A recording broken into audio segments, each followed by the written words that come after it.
ఈ భారతదేశం అంటేనే మధ్యతరగతికి ఎస్ పుట్టినిల్లు. ఎస్ సో, మెజారిటీ ప్రజలమైన మధ్యతరగతి వాళ్ళకి కోటీశ్వరులమయ్యే అవకాశం ఉంటుందంటారా సార్ ఎప్పటికైనా? ఖచ్చితంగా ఉంటుంది. అవునా? ఎస్ అదేంటో ఆ మంత్రం ఏంటో కొంచెం ఉపదేశించండి సార్. ఏమంటారు చూడండి, ఒకసారి రిచెస్ట్ పర్సన్ ఎవరు అడిగారంట, how you do become rich.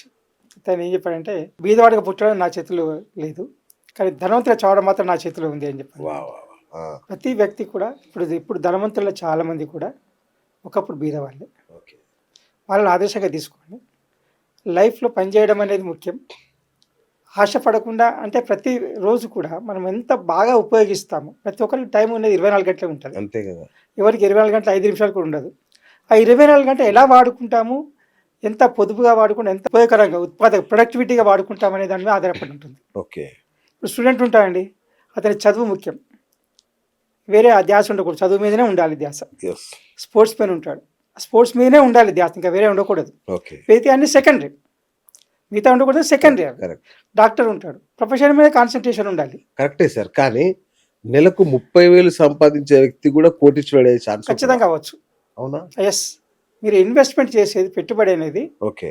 మొక్క నాటడం లాంటిది. రైట్. ఆ పెట్టుబడి అనేది తక్కువ ధర ఉన్నప్పుడు పెట్టుబడి పెట్టండి. ఇప్పుడు ప్రపంచంలో ఎన్నో అవకాశాలు వచ్చాయి పెట్టుబడి పెట్టడానికి. ఓకే. మీరు 100, 200 కూడా ఒక పెట్టుబడి స్టార్ట్ చేయొచ్చు. లక్షలు పెట్టాల్సిన అవసరం లేదు. ఆ! అలాంటి చిన్న చిన్న పొదుపుకు మొదలు పెడితే కూడా ఒక 2 సంవత్సరాల వరకల్లా అది పెరిగిపోయి ఒక 5-6 సంవత్సరాలకి వృక్షం అయిపోతుంది. మధ్యతరగతి వాళ్ళు ఎప్పటికీ పేదవాళ్ళుగానే ఉండిపోతుంటారు.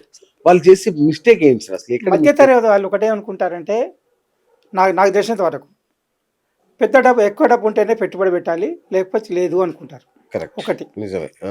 చిన్న డబ్బుతో ఏం అంటే ఒక్కొక్క చుక్క సముద్రం, నది అయినట్టు నది సముద్రం అయినట్టుగా ఉంటుంది. కాబట్టి సింపుల్గా చిన్న మీరు ఎంత వేయగలితే అంత వేయండి, పొదుపు చేయండి.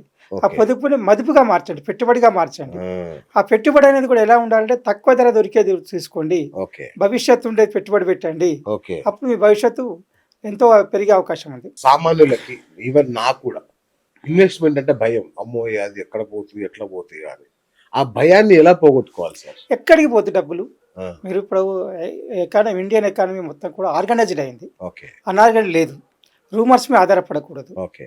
మనం ఎక్కడైతే మనం పెట్టుబడి పెడితే వాళ్ళ సత్తా చూడాలి, వాళ్ళ పాస్ట్ పర్ఫార్మెన్స్ చూడాలి. ఓకే. దానికి మనం ఏం చూస్తాం, కంపెనీ యొక్క గత చరిత్ర ఏముంది, ఓకే. లాభాలు ఎలా ఇచ్చారు, నష్టాలు జరుగుతుందా, లాభాలు జరుగుతుందా అని చూసుకొని పెట్టుబడి పెట్టాలి. కానీ మన వల్ల కాదనుకోండి, మ్యూచువల్ ఫండ్స్ ఉన్నాయి, ఈక్విటీ ఫండ్స్ ఉన్నాయి, గ్రోత్ ఫండ్స్ ఉన్నాయి, పెట్టుబడి పెట్టుకోండి. ఓకే.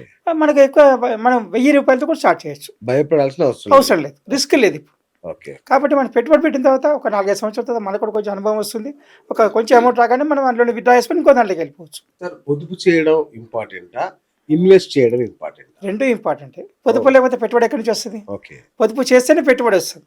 ఓకే. పొదుపు మదుపు రెండూ ఇంపార్టెంటే.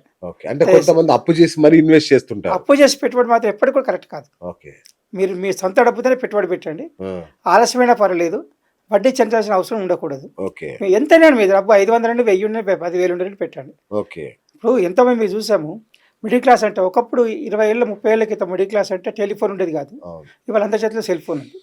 ఇంతకుముందు ఇంట్లో ఏసీ ఉండేది కాదు, ఫ్యాన్లు మాత్రం ఉండేవి. ఇప్పుడు అన్ని ఇళ్లలో ఏసీలు అయ్యాయి. ఇంత వాషింగ్ మెషిన్ ఉండేది కాదు, ఇప్పుడు వాషింగ్ మెషిన్స్ ఉన్నాయి. అంటే ఇప్పుడు మిడిల్ క్లాస్ ఎక్కడికి వెళ్ళి మిడిల్ క్లాస్ లెవెల్ పెరిగిపోయింది. యెస్. యెస్. దాని ప్రకారము మన మిడిల్ క్లాస్ కాదు ఇప్పుడు, ఒకప్పుడు రిచ్ క్లాస్. ఇప్పుడు ఓకే. ఓకే. రైట్. ఒక గత తరానికి రిచ్ క్లాస్ ఎలా ఉంది, ఇప్పుడు మిడిల్ క్లాస్ అలా ఉంది. అంటే మన ఎక్స్పెక్టేషన్ పెరిగిపోతున్నాయి, మన ఖర్చు కూడా పెరుగుతాయి. కాబట్టి మన ఆదాయం కూడా పెరగాలి. అవును. ఆదాయం పెరగాలంటే కష్టపడడం ఒక్కటే మార్గం అనుకుంటాం, యెస్. కాదు. పెట్టుబడి కూడా మార్గమే, ప్యాసివ్ ఇన్కమ్ అది. యెస్. కష్టపడి కూడా మనకు వచ్చే ఆదాయం పెట్టుబడి పెట్టకుండా వచ్చేది. ఓకే. అది డిపాజిట్ కావచ్చు, మ్యూచువల్ ఫండ్స్లో కావచ్చు, ఏదైనా పార్ట్నర్షిప్లో కావచ్చు, ఏదైనా షాప్ పెట్టించడం కావచ్చు, ఎవరితోనైనా కానీ వాళ్ళు లాభం తీసుకోవచ్చు. పార్ట్ టైం జాబ్ చేసుకోవచ్చు. మన ఇప్పుడు ఉన్న డిజిటల్ కమ్యూనికేషన్ ద్వారా మీకున్న తెలివితేటల్ని ప్రపంచానికి తెలపండి, దాన్ని మానిటైజ్ చేయండి, దాంట్లో కూడా రావచ్చు, ఇన్కమ్ రావచ్చు. ఓకే. ఏదో వస్తాయని కాదు, కానీ ఏది చేస్తే ఏమైనా రావచ్చు. కరెక్ట్. ప్రయత్నం చేయడం తప్పలేదు. Right sir. మరి ధనవంతులు ఇది ఈజీగా చేస్తారు, ఈ రిస్క్ టేకింగ్ కానీ ఇవన్నీ చేయగలుగుతారు. మధ్యతరగతి వాళ్ళు ఎందుకు చేయలేరు? డబ్బులు లేకనా, అవగాహన లేకనా? మీరు అన్నట్టుగా భయం అది. ఓకే. పెట్టుబడి పెడితే లాస్ అయ్యే అవకాశం ఉంటుంది. ఎవరిని నమ్మి పెట్టుబడి పెడతారు, వాడు మోసం చేస్తాడు. ఆ! మీరు ఎవరిని నమ్మడం, వ్యవస్థ నమ్మండి, వ్యక్తి నమ్మకండి. ఓకే.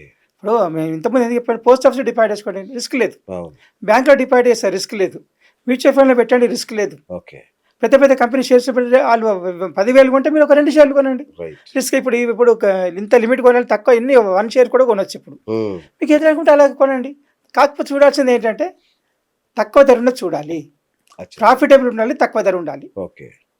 ఇంతమంది మాలాంటి వాళ్ళకి తెలియదు కదా సార్, అన్నీ తెలుస్తాయి. తెలుసుకొని ఒక్క నెల రోజులు కష్టపడండి, మీకే తెలుస్తుంది ఎక్కడ ఏం చేయొచ్చు అని. అవునా? Yes. Okay okay.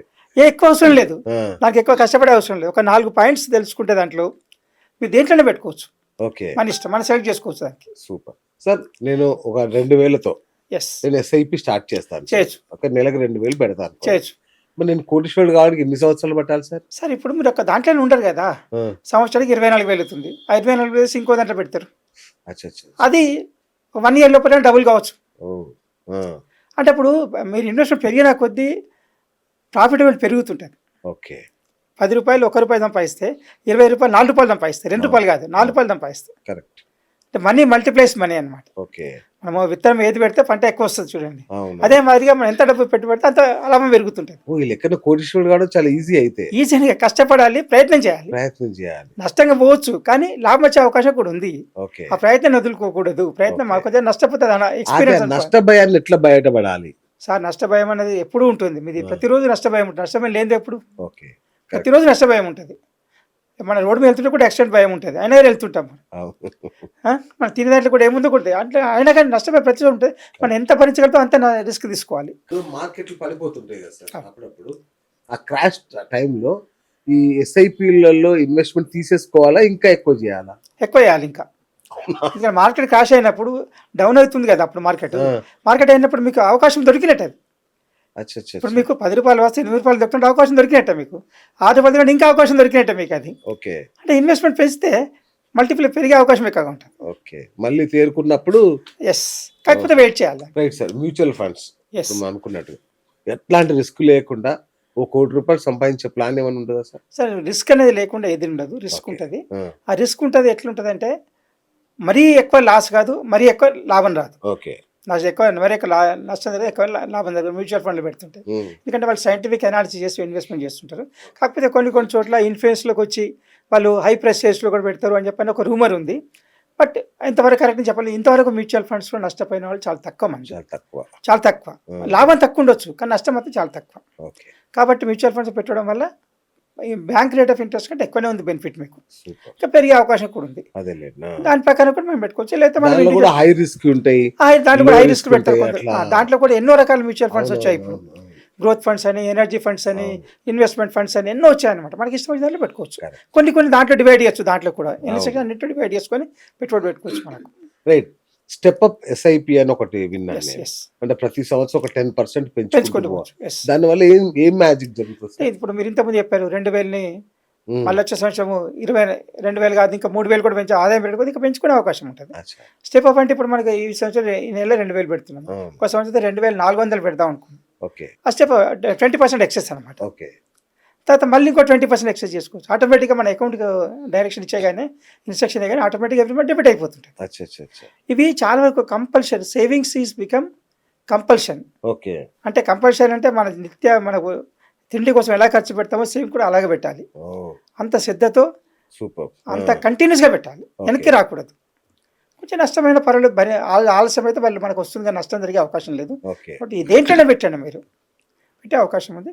లాభం తక్కువ అవుతుండొచ్చు కానీ మీ యొక్క వెల్త్ పెరుగుతుంటుంది. కాన్ఫిడెన్స్ మనకు ఇప్పుడు మన చేతిలో ఏమి లేని దానికి ₹1,00,000 జేబులు ఉన్నందుకు ఇంత ధైర్యం ఉంటుంది. అంతే కదా సార్. అది ఇంపార్టెంట్. అక్కడ ఫస్ట్ సైకాలజికల్ మైండ్ సెట్ పోతుంది. కంఫర్టబుల్ అయినప్పుడు ఆలోచన వేరే విధంగా అవుతుంది. లేదు ఇవాళ కొరకు ఆలోచించాలనుకుంటే ఎప్పుడూ బిజీ ఉంటాం.